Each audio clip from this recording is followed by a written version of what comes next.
हमारे देश में चुनावों के तरीकों पर तारीख दर तारीख प्रश्न चिन्ह लगाने वालों के लिए जवाबों का एक पूरा पुलिंदा आया है। इलेक्शन कमीशन ने आज कांग्रेस के हर एक सवाल का जवाब तथ्यों के साथ दिया। वोटर लिस्ट में बदलाव को लेकर कांग्रेस के मन में जो शंकाएं हैं, उसे सच की संतुष्टि के लिए हमारी ये रिपोर्ट जरूर देखनी चाहिए।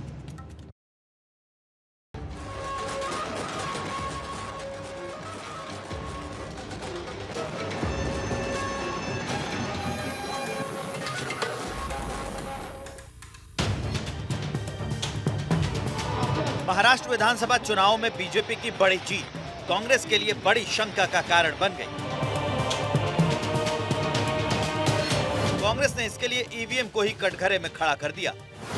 कांग्रेस की इस पूरी शंका पर अब चुनाव आयोग का एक विस्तृत जवाब आया है, जहां चुनाव आयोग ने कहा कि महाराष्ट्र में मतदाताओं के नाम मनमाने ढंग से जोड़े या हटाए नहीं गए हैं।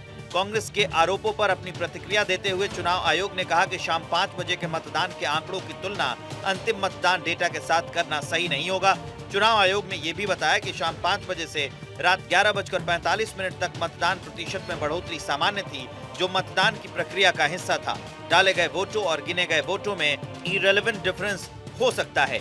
चुनाव आयोग ने जोर देकर कहा कि वास्तविक मतदान प्रतिशत को बदलना असंभव है, क्योंकि मतदान का विवरण देने वाला फॉर्म 17C मतदान केंद्र पर मतदान बंद होने के समय उम्मीदवारों के अधिकृत एजेंटों के पास उपलब्ध होता है।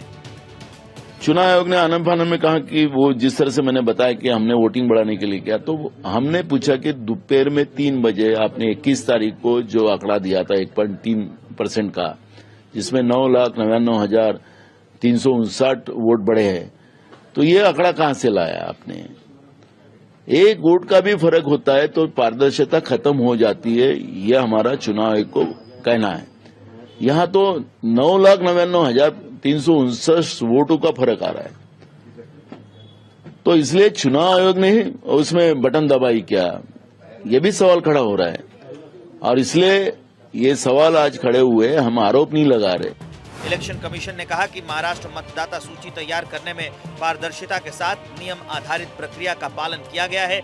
आयोग ने कांग्रेस को जवाब देते हुए कहा कि मतदाता सूची तैयार करने में कांग्रेस प्रतिनिधियों की भागीदारी रही है और ऐसे में ये सभी आरोप निराधार हैं।